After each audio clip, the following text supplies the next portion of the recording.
जय हिंद, नमस्कार प्यारे साथियों। आज हम डिस्कस करने वाले हैं क्लास 12 फिजिक्स के बारे में। तो प्यारे बच्चों, अगर आप लोग इस बार क्लास 12 में और अगर आप 6 मार्च को फिजिक्स का बोर्ड पेपर देने जा रहे हैं तो आज का वीडियो आपके लिए सबसे ज्यादा इंपॉर्टेंट है। आज मैं आपको 10 ऐसे टॉपिक बताने वाला हूं, ऐसे 10 प्रश्न बताने वाला हूं जहां से 6 मार्च के आपके पेपर में डायरेक्ट क्वेश्चन फंसने वाले हैं। इन क्वेश्चंस को पढ़ लेना, तैयार कर लेना। मैं कहता हूं यहां से ज्यादा क्वेश्चन आपके बोर्ड के पेपर में डायरेक्टली पूछे जाएंगे और आपको यह भी अंदाजा लग जाएगा कि हमारी प्रिपरेशन कितने परसेंट सही है, कितने परसेंट गलत है। तो प्यारे बच्चों, एक बार आप खुद को परखें और आप अंदाजा लगाएं कि आपको कितना आता है, कितना नहीं आता है। क्योंकि आपको खुद से ज्यादा, आप जितना आप अपने आप को जानते हैं उतना आपको कोई भी नहीं जान सकता। मैं तो कभी भी नहीं, यानी कि आप यहाँ तक कि आपके घर वाले भी आपको उतना नहीं जान सकते जितना आप अपने आप को खुद जानते हैं। क्योंकि आपको पता है आपने क्या पढ़ा है, क्या नहीं पढ़ा है, कितनी तैयारी की है, कितनी नहीं। हम आपसे जो क्वेश्चन पूछेंगे वो आप बताएंगे, कमेंट सेक्शन में कमेंट करेंगे, उसी से तो हम जान पाएंगे आपकी कितनी प्रिपरेशन है, कितनी नहीं है। तो इस प्रकार की चीज़ें जो है आप अपने आप को परखें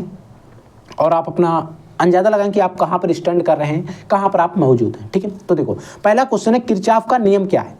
अब किरचॉफ के दो नियम है, एक पहला नियम है, एक दूसरा नियम है। पहले नियम को संधि का नियम कहते हैं, दूसरा नियम जो है बंद पास का नियम है। ठीक है, और एक क्वेश्चन आपका बोर्ड के पेपर में अगर 2 से 3 नंबर में पूछा जाता तो आप इस तरीके से लिखकर जरूर आएंगे। देखो किरचॉफ का पहला नियम, किसी परिपथ की किसी संधि पर मिलने वाली धाराओं का बीजीय योग शून्य होता। किसी भी परिपथ में संधि पर मिलने वाली जो धाराएं होती हैं उनका बीजीय योग कैसा होता है, शून्य होता है। इसीलिए इसे हम क्या कहते हैं, संधि का नियम कहते हैं। I = 0 होता है। समझ गए, एक छोटा सा नियम है, सबसे सरल डिफिनेशन यही हो सकती है, इससे इजी डिफिनेशन आपको कोई नहीं बताएगा। ठीक, अब वहीं पर बंद पास का नियम क्या कहता है। देखो, किसी परिपथ के किसी बंद पास में, कोई भी परिपथ है उस परिपथ के बंद पास में लगे प्रतिरोध, उसमें जो प्रतिरोध लगे तथा उसमें प्रवाहित धारा, प्रतिरोध लगे हैं तथा उसमें जो धारा प्रवाहित हो रही, प्रवाहित धाराओं के गुणनफलों का, उनके गुणनफलों का बीजीय योग जो होगा उसी पास में लगे विद्युत वाहक बल के बीजीय योग के बराबर होता है। यानी कि कोई भी परिपथ है उसके बंद पास में लगे प्रतिरोध तथा उसमें प्रवाहित हो रही धारा, उसमें प्रतिरोध लगे हैं तथा उसमें धारा प्रवाहित हो रही है, उन दोनों का गुणनफल और उसका बीजीय योग जो होगा उस पास में लगे विद्युत वाहक बलों के बीजीय योग के बराबर होता है। यानी कि IR जो होता है धारा और प्रतिरोध का जो मान होता है वो E के बराबर होता है, यानी कि विद्युत वाहक बल के बराबर होता है। फिर आता है चालक क्या होते हैं। चालक क्या होते हैं, तो कंडक्टर क्या होते हैं, तो वे पदार्थ जिनमें वैद्युत क्षेत्र लगाने पर आवेश प्रवाह आसानी से हो जाता है चालक कहलाते हैं। जैसे बच्चों लोहा, चांदी, कॉपर आदि जो होते हैं, यानी कि वे पदार्थ जिनमें अगर आप वैद्युत क्षेत्र लगा रहे हैं उनमें आवेश का प्रवाह, आवेश का गमन आसानी से हो रहा है, उन्हें हम चालन कहते हैं। समझ के, आप जो तार बिछाते हो, अपने घर में वायरिंग करते हो, ये क्या चालन ही होते हैं, आपके इधर से करंट उधर ले जाने चालन ही होते हैं। ठीक है, समझ के। अगला क्वेश्चन देखो बच्चों, अगला आपका क्वेश्चन है कि द्विघात कोण क्या होता है।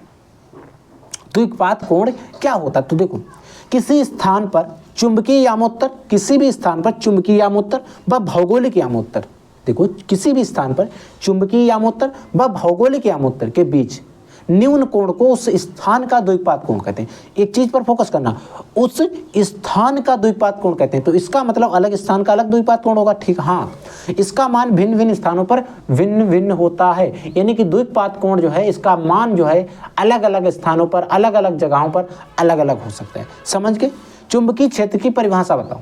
जो चुंबकीय क्षेत्र होता है, इस चुंबकीय क्षेत्र की परिभाषा बतानी है। देखो, किसी भी चुंबक के चारों ओर का वह क्षेत्र, किसी भी चुंबक के चारों ओर का वह क्षेत्र जहां तक चुंबकीय वस्तु, लोहा, कोबाल्ट, जो भी चुंबकीय पदार्थ होते हैं उनको अपनी ओर आकर्षित कर ले, उसे चुंबकीय क्षेत्र कहते हैं। यानी कि चुंबक के चारों ओर का एक ऐसा क्षेत्र जहां तक, चारों ओर का एक ऐसा क्षेत्र जहां तक कोई भी चुंबकीय वस्तु जो चुंबक में चिपक सकती है उसे चुंबक अपनी ओर आकर्षित कर ले, उसके आसपास का वो क्षेत्र जो है चुंबकीय क्षेत्र कहलाएगा। आई होप समझ में आ गया हो।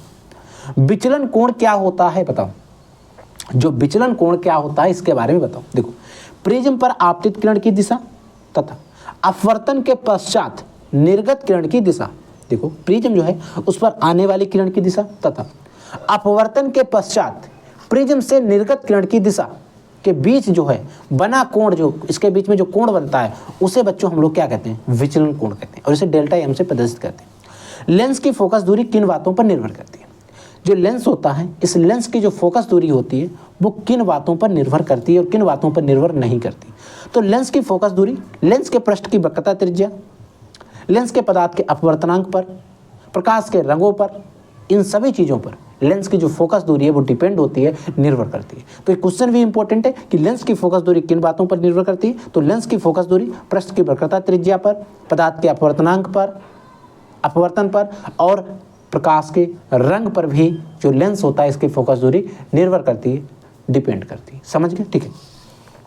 स्वस्थ आंख का निकट बिंदु कहाँ होता है? स्वस्थ आंख का निकट बिंदु जो होता है 25 सेंटीमीटर पर होता है तथा दूर बिंदु जो होता है वो अनंत होता है। याद रख लेना इस चीज को। स्वस्थ आंख का निकट बिंदु 25 सेंटीमीटर पर होता है, वहीं पर जो दूर बिंदु होता है वो अनंत होता है। ठीक है, इस चीज को समझ गए? तो ये क्वेश्चन हो गया। अगला क्वेश्चन देखो, आंख की समंजन क्षमता पर टिप्पणी कीजिए। आंख की समंजन क्षमता क्या होती है? देखो, आवश्यकता अनुसार नेत्र द्वारा नेत्र लेंस की फोकस दूरी को कम या ज्यादा करने की क्षमता जो होती है उसे आंख की समंजन क्षमता कहते हैं। प्यारे बच्चों, आप अपने मोबाइल में देख रहे थे, एकदम आपने गेट के बाहर देखा, रूम के बाहर देखा, तो आप देख रहे हैं एकदम आपने अपनी फोकस दूरी को यहाँ से वहाँ ले गए, तो ये जो कम और ज़्यादा करने की क्षमता होती है इसे ही आंख की समंजन क्षमता कहा जाता है। यानी कि नेत्र द्वारा आवश्यकता अनुसार नेत्र द्वारा नेत्र लेंस की फोकस दूरी को कम या ज़्यादा करने की जो क्षमता होती है, कैपेबिलिटी होती है, उसे ही आंख की समंजन क्षमता कहते हैं। ठीक है। समस्थानिक क्या होते हैं? समस्थानिक क्या होते हैं बताओ? तो वे पदार्थ जिनके परमाणु क्रमांक समान तथा द्रव्यमान संख्या भिन्न होती है समस्थानिक कहते हैं। यानी कि वे तत्व जिनके परमाणु क्रमांक समान होंगे तथा द्रव्यमान संख्या भिन्न होती है समस्थानिक कहते हैं। जैसे बच्चों क्लोरीन के समस्थानिक देखो, एक Cl35 होता है, Cl जो होता है इसका परमाणु क्रमांक 17 होता है, कभी 35 भी लिखते हैं, कभी 36 भी लिखते हैं, और एक्चुअल में 35.5 होता है। तो इसके क्या है? समस्थानिक है। ठीक है। अगला, नाभिकीय बल की परिभाषा दीजिए। यानी कि जो नाभिकीय बल होता है, ये नाभिकीय बल क्या होता है, इस नाभिकीय बल की आपको परिभाषा देनी।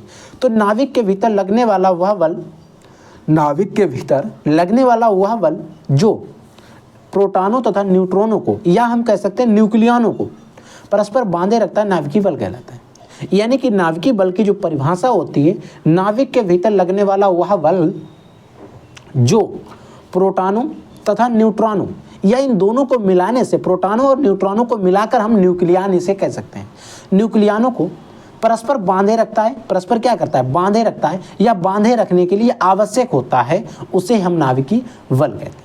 तो ये बच्चों जो 10 इंपॉर्टेंट टॉपिक थे, 10 इंपॉर्टेंट क्वेश्चन थे, वो मैंने आपको बता दिए। इनमें से किसी क्वेश्चन में, किसी टॉपिक में अगर आपको कोई भी डाउट है, कितना भी छोटा डाउट है, प्लीज़ बच्चों आप वीडियो के कमेंट सेक्शन में कमेंट करिए, वो डाउट अपना पूछिए। क्योंकि बच्चों अगर आपके मन में डाउट रहेगा तो ये एग्जाम के टाइम आपको काफ़ी ज़्यादा इफेक्ट कर सकता है। तो ये प्यारे बच्चों, आपको डाउट नहीं रहना है। कोई भी क्वेश्चन, कोई भी किसी भी टॉपिक को लेकर होता है तो प्लीज़ तुरंत आप वीडियो के कमेंट सेक्शन में कमेंट करिए, आपको जवाब जरूर मिल जाएगा। ठीक है, आप लोग पढ़ते रहिए, आगे बढ़ते रहिए। I will take next class. तब तक के लिए जय हिंद, वंदे मातरम।